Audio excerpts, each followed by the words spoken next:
Acara selanjutnya dongeng yang dibawakan oleh Karania. Kepada Karania kami persilakan. Tepuk tangan dulu. Oke. Assalamualaikum warahmatullahi wabarakatuh. Waalaikumsalam warahmatullahi wabarakatuh. Apa kabar semua? Alhamdulillah luar biasa, tetap semangat terus membaca. Yes, yes, yes, Allahu Akbar. Kali ini Karania ditemani bersama Hipo. Hai Hipo. Hai Karania. Jadi di sini Hipo akan temenin Karania untuk membaca sebuah kisah, menceritakan sebuah kisah Nabi. Kira-kira ada yang tahu nggak siapa Nabi, kisah Nabi apa? Nggak. Nabi apa ya? Oh, Hiponya menjawab guys. Nabi apa ya? Oke, kita mulai aja ya.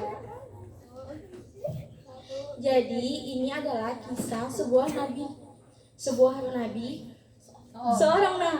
bernama Nabi Yunus alaihissalam. Jadi Nabi Yunus alaihissalam adalah hamba Allah yang sangat soleh.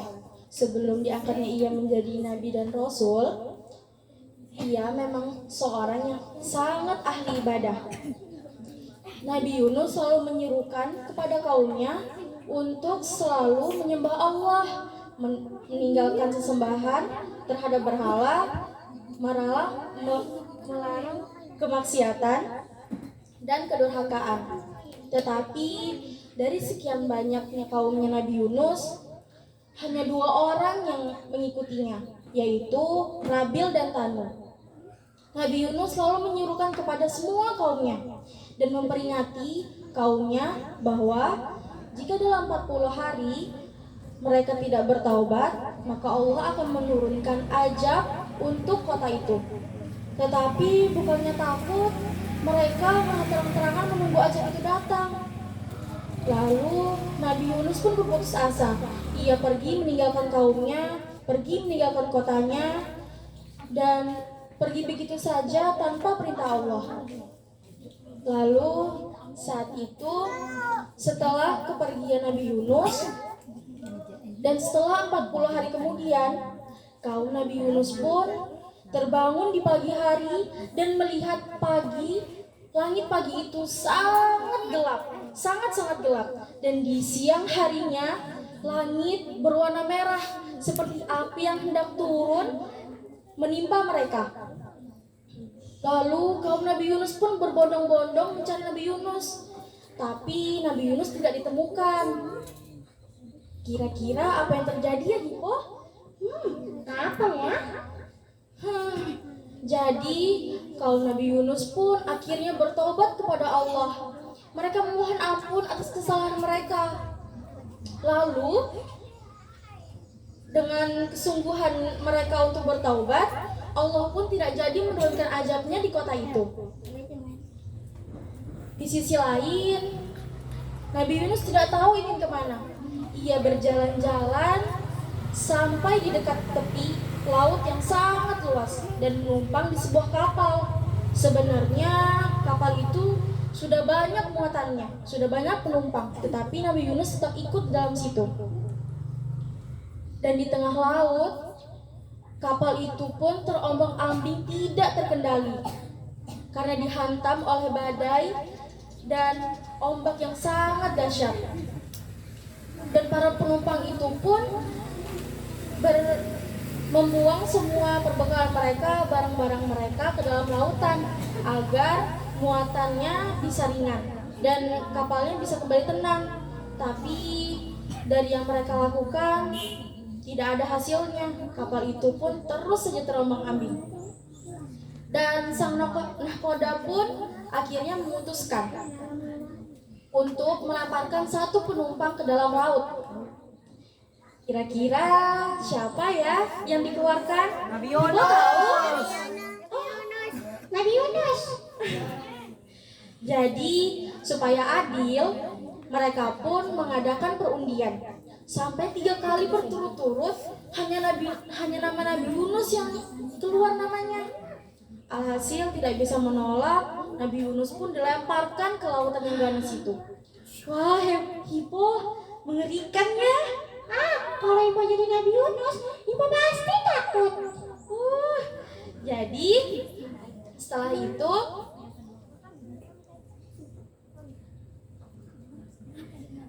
itu Allah mendatangkan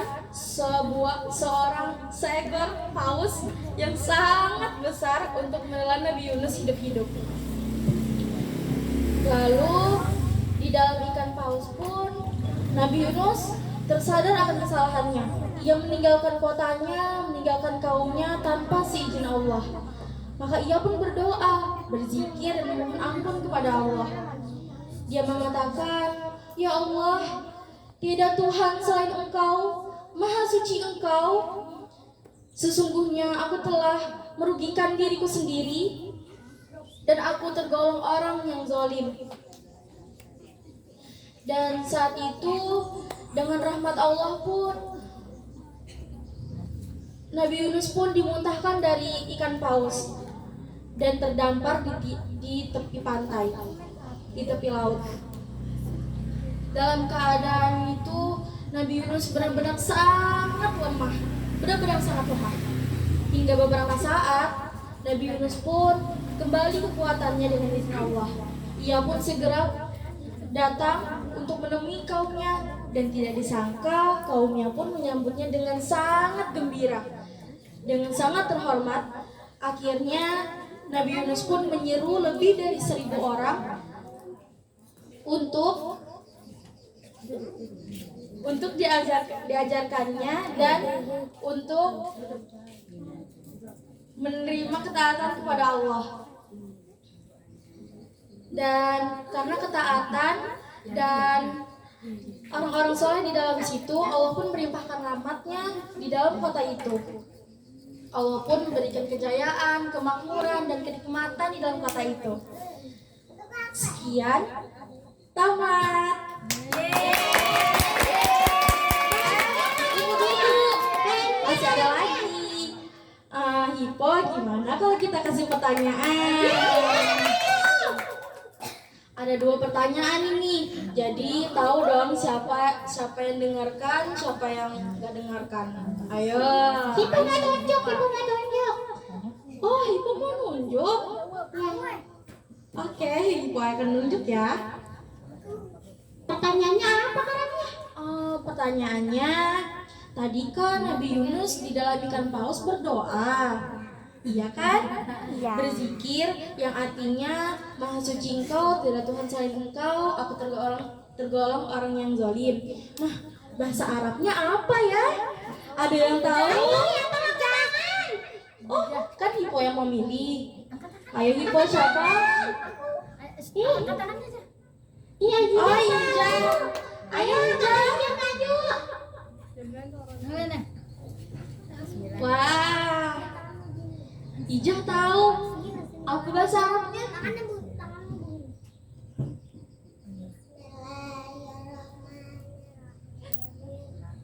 La ilaha illallah, la ilaha illa anta subhanaka kuntu subhanaka inni kuntu minadz. Yeay, Masya Allah. Nanti dapat hadiah ya. Yang 1 box. Pertanyaan yang kedua apa? Pertanyaan kedua, tadi kan Karania cerita sebelum Nabi Yunus pergi dari kaumnya hanya sedikit pengikutnya. Kira-kira berapa orang pengikut Nabi Yunus sebelum ia pergi meninggalkan kaumnya? Ada yang tahu? Tunjuk. Siapa ya? Kakak. Oke, Raka.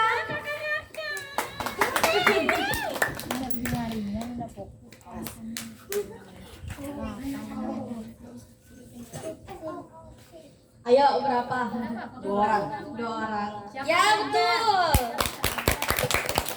Tahu siapa saja? Lupa. Oke, gak apa. Oke, sekian dari Karania. Wassalamualaikum